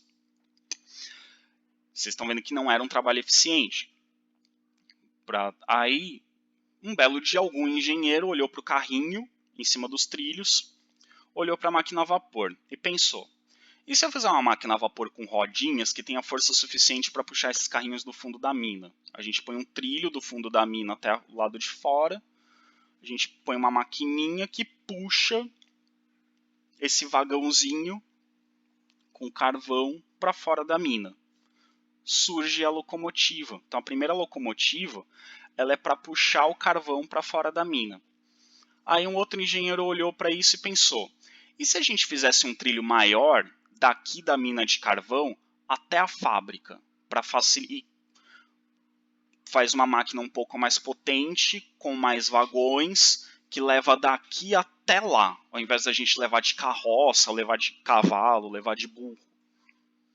Então faz essa trilhazinha, esse trilho da mina até a fábrica e você transporta o carvão. Surge o trem de carga. Aí alguém olhou para o trem de carga e pensou: e se ao invés de vagões de carga, eu fizer um vagão fechado com poltronas confortáveis e transportar pessoas de uma cidade para outra? Surge o transporte, o trem de passageiros. Então perceba que você tem a necessidade de transporte de mercadorias, né, de matéria-prima e de combustível, que faz as pessoas pensarem: como eu torno isso mais eficiente? Uso a máquina a vapor e crio um meio de transporte mais rápido, mais eficiente. E aí você junta a tecnologia que já existia com uma necessidade que surge um novo meio de transporte. Algo semelhante acontece com os navios, né? Para facilitar ou tornar mais rápido. Primeiro, de uma cidade para outra da Inglaterra, ilha. E percebam que a maioria das minas, ou não a maioria, mas muitas dessas minas estão perto do litoral. Então o transporte de navio ainda é mais eficiente nesse momento. Então, para transportar algumas mercadorias para algumas regiões, era melhor de navio. E aí alguém pensou: e se eu colocasse um motor a vapor no navio? Ele não vai mais depender do vento para, né, empurrar as velas. Então, você tem o navio a vapor. Então, você tem com a Revolução Industrial uma sensação de encurtamento das distâncias. Ainda não muito intensa. Na segunda Revolução Industrial isso vai ser mais intenso, a gente vai ver mais para frente. Mas você já começa a ter nas pessoas cada vez mais uma sensação de que as distâncias estão menores. E você tem também um grande desenvolvimento econômico por conta dessas novas formas de transporte. Bom, agora vamos falar um pouco da estrutura social. A partir da Revolução Industrial surge uma nova figura na sociedade, que é a figura do capitalista. O que é o capitalista? O capitalista é o dono do meio de produção. E quem que era o dono do meio de produção? A gente viu que quem montava a manufatura e depois quem montou a fábrica e que era dono daquilo era o comerciante. O comerciante, desde a Idade Média, é chamado de burguês. Então, o capitalista, na Revolução Industrial, é o burguês. A burguesia vai deixando de ser uma burguesia comercial para se transformar numa burguesia industrial e uma burguesia capitalista. Né? O que é o capitalismo? O capitalismo é um sistema de produção. O sistema de produção da Idade Média é o feudalismo, o sistema de produção da Idade Moderna é o mercantilismo, o sistema de produção da Idade Contemporânea, capitalismo. Depois surge o socialismo, mas capitalismo. E por que o burguês é que vira o capitalista? Porque era o burguês que tinha dinheiro para investir na produção. Poucas pessoas tinham dinheiro para fazer esses investimentos em montar manufatura e depois montar fábricas. Isso é tudo muito caro. Então, é o burguês que tem esse dinheiro, então é ele que vai investir. É por que a gente chama ele de capitalista. Porque capitalista vem da palavra capital. O que é o capital? São os recursos necessários para investir em algo.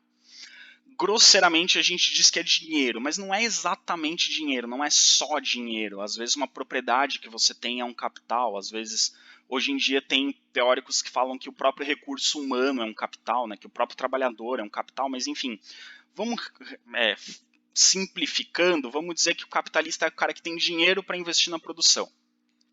Então, ele tem capital, portanto ele é o capitalista, quem tem dinheiro para investir na produção. E aí surge o que a gente chama de capitalismo industrial. O que é o capitalismo industrial? É um modelo econômico em que o capitalista investe na indústria visando o lucro. Então o capitalismo é isso, é um sistema econômico em que você tem um capitalista que investe na indústria e que objetiva lucro. Isso é o capitalismo industrial. Hoje em dia a gente tem o capitalismo financeiro, que é o cara que investe no mercado financeiro para ter lucro. Mas o objetivo do capitalismo sempre é lucro, é conseguir lucro. O capitalismo industrial ele se baseia na mão de obra assalariada. No mercantilismo, no Brasil colonial, por exemplo, ele era baseado na mão de obra escrava. No capitalismo industrial precisa ser mão de obra assalariada, porque você precisa produzir e você precisa de mercado consumidor. Escravo não é mercado consumidor, então você precisa ter o trabalhador ganhando salário e consumindo o que a indústria está produzindo. E essa mão de obra assalariada é nomeada na sociologia, enfim, como proletariado. Proletariado é uma palavra que vem do latim, né? Prole quer dizer filhos, então proletariado é aquele cara que não tem riqueza nenhuma, ele só tem filho, por isso proletariado. E o capitalismo industrial também é baseado na livre concorrência. Olha as ideias iluministas aí, liberdade econômica, o liberalismo econômico do Adam Smith. O capitalismo precisa da livre concorrência. As indústrias precisam concorrer livremente entre si. O Estado, o governo tem que interferir o mínimo possível. No mercantilismo e no feudalismo a economia era controlada. No capitalismo a economia tem que ser menos controlada. A partir do século XVIII, só para vocês entenderem, sempre que aparecer uma figura de cartola nas imagens, essa figura de cartola representa o capitalista. A cartola representa a cartola era utilizada por pessoas bem vestidas. Então, para dizer que alguém da elite, você tem a cartola, e a elite social a partir da Revolução Industrial é a burguesia. Junto com o capitalista surge o operário. O que é o operário? As fábricas vão ter máquinas. E a máquina é mais vantajosa do que o trabalho exclusivamente humano. A produção é mais eficiente. O operário nada mais é do que o operador de máquinas. Aquele que opera uma máquina é um operário. E qual é a diferença do operário para o artesão? O operário, ele não é dono das ferramentas, o artesão era dono das ferramentas. O operário não controla o tempo do trabalho, ele recebe por horas. Ele tem que chegar na fábrica a tal hora e tem que ficar na fábrica até tal hora. O artesão trabalhava no horário que ele mesmo determinava. E o operário recebe um pagamento pelo esforço empreendido. Normalmente, ele recebe o pagamento pelas horas de trabalho, não pelo produto, pelas horas de trabalho. Por conta disso, o pagamento sempre é menor do que o que ele produz. Então ele sempre vai produzir muito. O valor do que ele produz é sempre muito maior do que o salário. E a diferença entre o salário dele e o valor daquilo que ele produz é parte do lucro do capitalista. Ok? Então surge o operário. O operário é o operador de máquinas. E o trabalho operário, mesmo ele não sendo o mais comum, não é que agora todo mundo vai ser operário. Não, a maioria das pessoas no mundo, nesse momento, ainda trabalham em outras atividades. Mas como o sistema de trabalho do operário gera muito lucro para o capitalista, o modelo de trabalho do operário vai ser empregado em outras profissões que antes eram organizadas de outras formas. Então, a pessoa que trabalha no comércio vai trabalhar igual a um operário. Quer dizer que no comércio ela vai operar máquinas? Não necessariamente. Mas ela vai ter um horário para entrar, um horário para sair. Ela vai receber o seu pagamento pelas horas trabalhadas e não pelo tanto que ela produz. O médico vai ter um horário para entrar no trabalho e um horário para sair. Vai receber o pagamento pelas horas de trabalho. O professor, a mesma coisa. E as outras profissões assim por diante. Então, o trabalho do operário ele passa a ser modelo para as outras opções, para as outras profissões. A forma de pagar o operário, a forma de controlar o trabalho do operário, serve de modelo para as outras profissões. Por isso que, então percebam que antes da Revolução Industrial, o trabalho mais comum era o trabalho do artesão. O tipo de trabalho era o trabalho do artesão. Todas as profissões eram reguladas, eram tratadas mais ou menos como artesão. Agora todas as profissões vão ser tratadas mais ou menos como a do operário. Então a gente tem uma transformação social no trabalho, não só econômica, mas também social. Ok? Por isso que é uma revolução, a gente está falando de grandes mudanças na forma de pensar, na forma de agir das pessoas. As condições de trabalho a partir da Revolução Industrial pioram muito. Como o trabalhador recebe por hora de trabalho e os salários estão cada vez menores, as jornadas de trabalho vão ser muito longas. Vão chegar a 12, 14, 16 horas por dia. Em ritmo acelerado. Não é que ele trabalha 12 horas, mas trabalha na manhã. Trabalha 12 horas, 14, 16 horas, mas trabalha no máximo que ele aguenta. Com o máximo de força possível. Né? Também o trabalho nas fábricas tinha uma disciplina muito rigorosa, porque o capitalista precisa garantir que esse trabalhador dê o seu melhor, dê o seu máximo. E como que ele garante isso? A princípio, obrigando o cara. E como que ele obriga? Se ele está sendo indolente, se ele está fazendo de qualquer jeito, ele podia receber castigos físicos. Ainda mais se fossem mulheres ou crianças, que aliás, exploração do trabalho feminino, exploração do trabalho infantil era muito comum nesse momento. As crianças trabalham nas fábricas a partir de 5 anos. Inclusive, algumas funções eram exclusivamente de crianças. A manutenção de algumas máquinas só podia ser feita por crianças, porque a mãozinha da criança cabe naquele lugar da máquina. Ou, como vocês estão vendo nessa imagem aí, vocês estão vendo que tem uma criancinha embaixo da máquina. Essa máquina ela vai para frente e para trás, ela é um tear, ela vai tecendo os fios indo para frente e para trás. Então tinha uma função dentro da fábrica que era entrar embaixo da máquina e pegar os retalhos de tecido que caíam para a máquina não emperrar. Só que a máquina vai para frente e para trás. Então, quando a máquina vai para frente, a criancinha vai lá, pega os retalhos, e quando a máquina está voltando, a criancinha tem que sair rápido. Várias crianças morriam atropeladas pela máquina. Vários acidentes de trabalho aconteciam. O ambiente era sujo, o ambiente era pouco ventilado, o ambiente era barulhento, o ambiente era perigoso. E além dos castigos físicos, né, que você tem um funcionário que é o capataz, que ele está lá para forçar o trabalhador a trabalhar. Também podia infringir multas. Então, se ele acha que o trabalhador foi desrespeitoso ou não fez o trabalho direito, ele podia cobrar uma multa. Às vezes o trabalhador até preferia o castigo físico do que a multa, porque a multa fazia muita falta, o salário é muito baixo, é o suficiente para a pessoa sobreviver. E sofrer uma multa significa que vai faltar dinheiro para sobreviver naquele mês. Você tem, nesse contexto, também ameaça constante de demissão sem qualquer direito. A mulher está grávida? Ah, você está grávida, está com barrigão, não consegue trabalhar? Problema seu, tem outra mulher lá fora que consegue trabalhar. Então, se você não consegue trabalhar, sinto muito, vou te demitir. Ah, ficou doente? Problema seu. Não aguenta trabalhar? Problema seu. Tem outra pessoa lá fora saudável querendo trabalhar. Então, os trabalhadores podiam ser demitidos a qualquer momento, sem nenhum direito, sem nenhuma segurança. E a diferença de salário entre homens e mulheres era significativa. O homem ganhava mais do que a mulher para exercer a mesma função, simplesmente pela crença na época que o homem era mais forte, então ele conseguia produzir mais. A mulher mais frágil produz menos. Então a mulher tem que ganhar menos que o homem porque ela não consegue produzir igual ao homem. E a criança então ganha menos ainda. Então algumas fábricas tinham como estratégia não contratar homens, já que a mulher ganha menos, eu forço essa mulher a trabalhar pra caramba e pago menos porque ela é mulher. Aí eu tenho a mesma produtividade com maior lucro, porque mulher ganha menos. Ok? Então, e por que os trabalhadores aceitavam essas condições horríveis de trabalho? Porque o desemprego é muito alto. ou você aceita ou você fica desempregado. Então era preferível ter uma condição de trabalho muito ruim do que ter uma... Era preferível ter uma condição de trabalho muito ruim do que não ter trabalho nenhum. Né, aqui algumas imagens para vocês verem, né, o trabalho infantil. Não sei o que essa fábrica produz, mas vocês estão vendo ali o capitalista identificado pela cartola. Aliás, nessa imagem aqui lá no fundo também tem um capitalista. Olha lá. Que o capitalista identificado pela cartola e aqui várias crianças trabalhando. Não sei o que essas crianças estão produzindo, mas representa isso. Aqui, pessoal, a gente está já no século XX, então essa situação do trabalho infantil foi até bem pouco tempo. Aliás, ainda hoje, apesar de ser proibido, muitas crianças são submetidas ao trabalho infantil.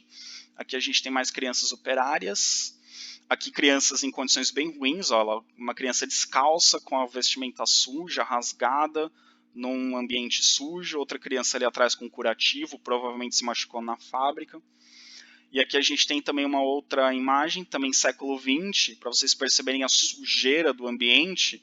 Comparem a parte de cima da roupa dessa moça com a parte de baixo. A parte de baixo é a cor original, a parte de cima é porque está suja. Não é um degradê no tecido, é sujeira mesmo.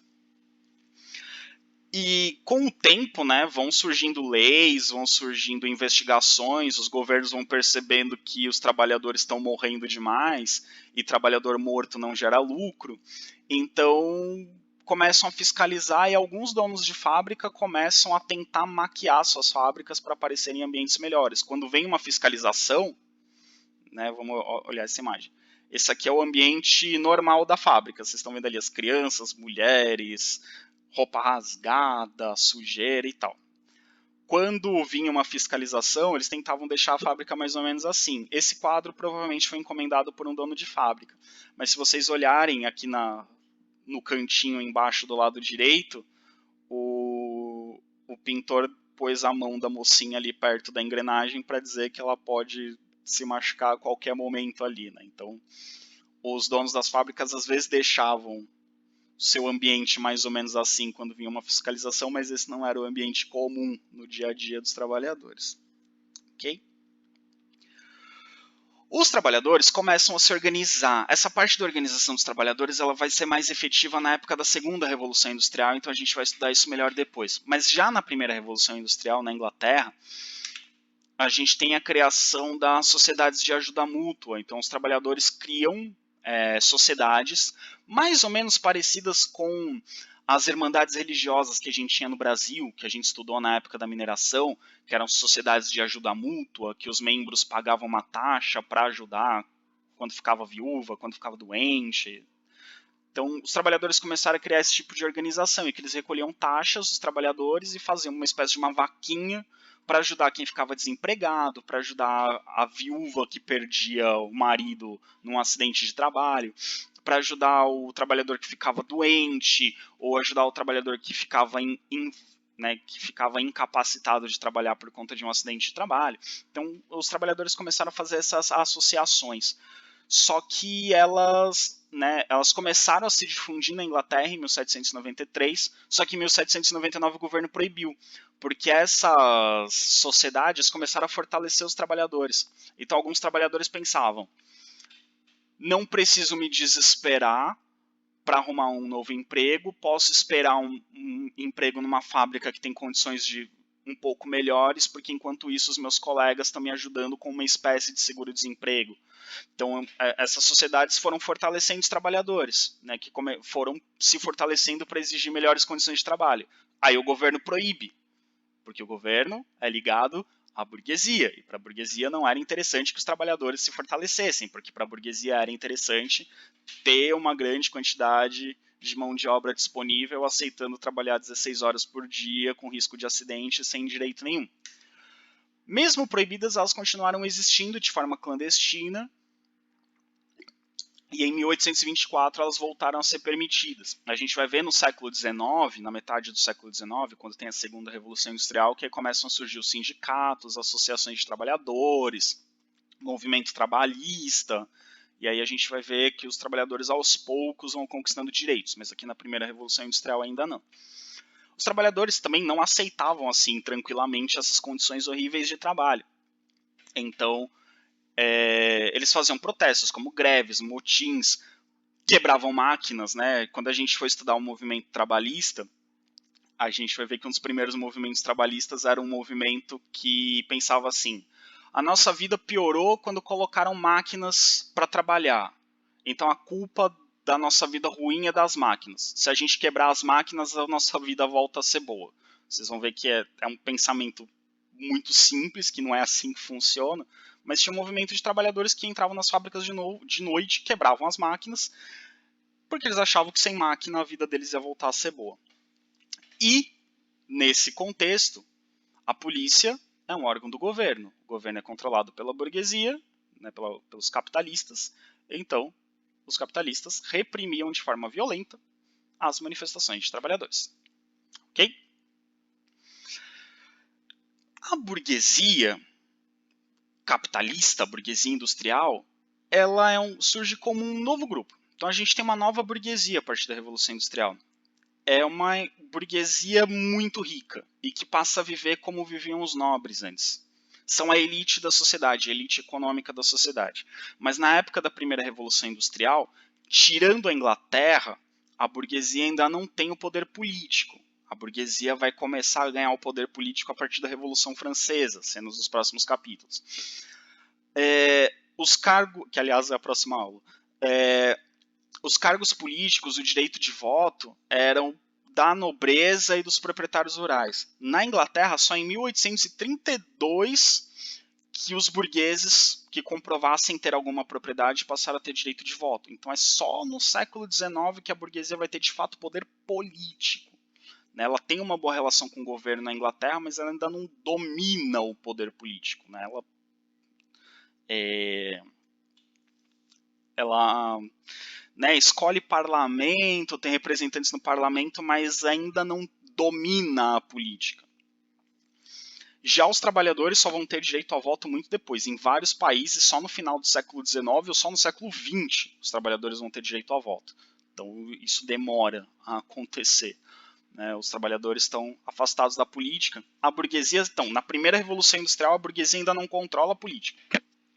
Ao longo do século XIX, principalmente a partir da segunda Revolução Industrial, a burguesia vai dominar, além do poder econômico, também o poder político.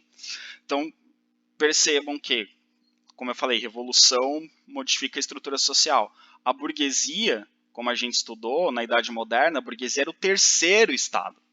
A burguesia estava ali junto com, socialmente, estava abaixo do rei, do clero, da nobreza.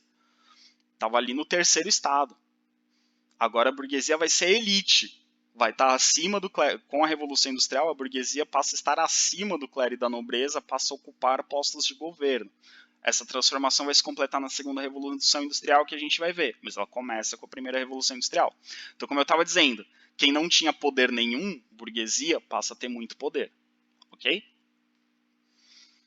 Aqui a gente tem uma charge mostrando ali os burgueses de cartola, gordos para representar aqueles têm muita prosperidade, no topo da sociedade, sendo sustentados pelos operários. Aqui é uma visão crítica, né, à sociedade capitalista, que entende o capitalista como explorador e o trabalhador como explorado. A gente vai ver que tem diferentes interpretações para isso quando a gente for estudar o século XIX.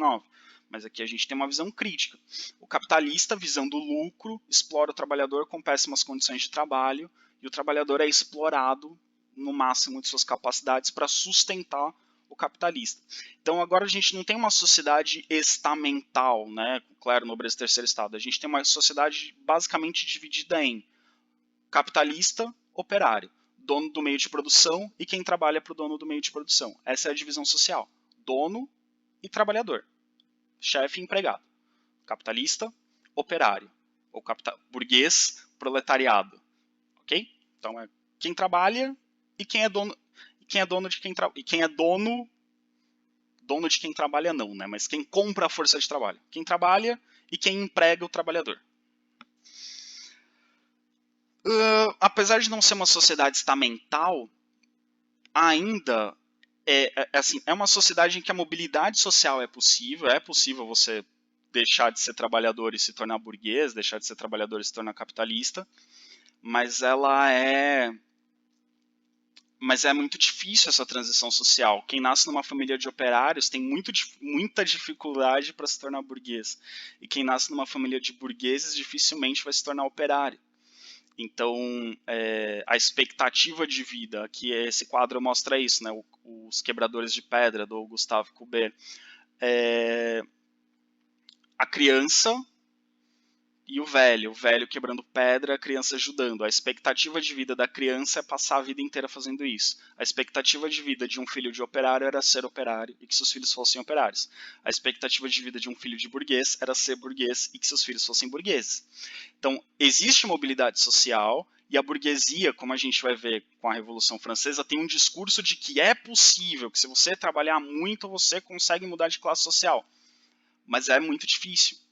E ainda hoje, né, gente? Ainda hoje na nossa sociedade. É muito difícil alguém passar dessa condição de classe trabalhadora para a elite da sociedade. É possível, tem pessoas que conseguem, mas não é o caminho comum. Essa transição não é o comum, não é o normal. Né? E a gente trabalha para que isso seja cada vez mais comum, cada vez mais possível. Mas enfim, isso é uma outra discussão que a gente pode ter numa aula presencial. Bom, acabou a aula. Mas eu vou deixar um bônus no vídeo, que é um resumão, que é essa tabela. Deu 1h40, acabou a aula. Agora os minutos além disso é esse resumão. Antes da Revolução Industrial, depois da Revolução Industrial. Antes da Revolução Industrial, qual que era o processo de produção típico? Trabalho artesanal e ainda a manufatura. A manufatura ainda não é Revolução Industrial, mas ela dá as bases para a Revolução Industrial. Artesão controla todo o processo produtivo, manufatura só cada um faz uma parte. Depois da Revolução Industrial, o processo de produção típico passa a ser a mecanização industrial. Então, revolução porque a gente tem uma transformação no processo de produção, do artesanato e da manufatura para a mecanização industrial. Mão de obra predominante. Antes da Revolução Industrial, o trabalhador típico é o artesão. Depois da Revolução Industrial, o trabalhador típico é o operário. Não que todo mundo vai virar operário, mas mesmo quem não é operário vai trabalhar num sistema de trabalho, ter seu trabalho organizado e receber salário como se fosse operário, que foi o que eu expliquei durante o vídeo. Donos dos meios de produção. Quem é dono do meio de produção antes da Revolução Industrial? O trabalhador. O artesão é dono do meio de produção, ele é dono das ferramentas, ele compra matéria-prima, ele é dono da sua oficina, ele é dono da sua força de trabalho. Depois da Revolução Industrial, quem é dono do meio de produção é o capitalista. O capitalista compra a força de trabalho, pagando salário para o trabalhador. Ele compra a matéria-prima, que é o investimento. Ele compra as ferramentas. Ele compra a fábrica. É ele que fica com o lucro. Condições necessárias para a produção. Antes da Revolução Industrial, se você queria produzir alguma coisa, você tinha que ter ferramenta, matéria-prima e conhecimento. Você tinha que saber produzir. Depois da Revolução Industrial, para você produzir algo, você precisa ter capital. Se você tem capital, você compra a força de trabalho, compra a matéria-prima, compra as ferramentas e põe os trabalhadores para fazer. Ok? Força motriz. Força motriz é a força que movimenta as máquinas. O que movimentava as máquinas antes da Revolução Industrial? Força hidráulica, por exemplo, os moinhos movimentados com a força da água. Força eólica, o vento, que movimentava os navios, a vela, por exemplo. A força humana, que é quem manipulava, quem fazia o movimento das máquinas, quem girava as manivelas, quem movimentava os teares. Ou então, a tração animal, como a gente viu nos engenhos de açúcar. Os engenhos de açúcar dá para a gente classificar já como praticamente manufaturas, né? Por isso que eu falei, se vocês prestarem atenção nessa divisão do trabalho que eu expliquei da manufatura, dá para a gente comparar com a produção de açúcar no Brasil. Então, tem historiadores que dizem que, na verdade, as manufaturas se inspiraram nos engenhos de açúcar que existiam nas colônias. Né? É uma discussão aí entre os historiadores hoje em dia. Então, mas como a gente viu nos engenhos de açúcar, eram animais que movimentavam, né, a moenda para fazer o açúcar. Depois da Revolução Industrial, a principal força motriz é a energia a vapor. É a energia a vapor que movimenta a maioria das máquinas. Na segunda revolução industrial que a gente vai ver eletricidade, que a gente vai ver combustíveis fósseis. Primeira revolução industrial ainda é a energia a vapor. maior concentração populacional, onde tem mais gente reunida. Antes da Revolução Industrial, zona rural. Depois da Revolução Industrial, a maior parte das pessoas ainda vive no campo, mas a concentração de pessoas, onde tem mais gente vivendo por metro quadrado, é na cidade, é na área urbana. Então, ainda tem mais pessoas vivendo na área rural, mas a Revolução Industrial inicia um processo que vai levar o mundo a ter mais pessoas vivendo em cidades do que no campo. Hoje, no mundo, há mais pessoas vivendo nas cidades do que no campo. Isso não acontece logo que acontece a primeira Revolução Industrial. Isso é um processo que começa com a primeira Revolução Industrial e no século XX a população mundial vai ter mais pessoas na cidade do que no campo. Okay? E o poder político? Antes da Revolução Industrial, aristocracia latifundiária, basicamente nobres. Os nobres têm o poder político. Quando a gente estudar a Revolução Francesa, isso vai ficar bem claro. Com a Revolução Industrial, inicia um processo que a burguesia vai passar a ter o poder político. Esse processo começa com a Revolução Industrial. Quando a gente chega na metade do século XIX, quem manda na política no mundo é a burguesia industrial, são os capitalistas. Ok? Então esses últimos 5 minutos do vídeo são um bônus, são uma revisão do que a gente viu no restante do vídeo, ok? Próximo vídeo, Revolução Francesa, depois período napoleônico, depois suspensão de atividades e depois aulas presenciais, que eu espero que seja o mais rápido possível para a gente não ter tantas perdas esse ano, ok? Fiquem bem, lavem as mãos, não saiam de casa à toa e até mais, gente!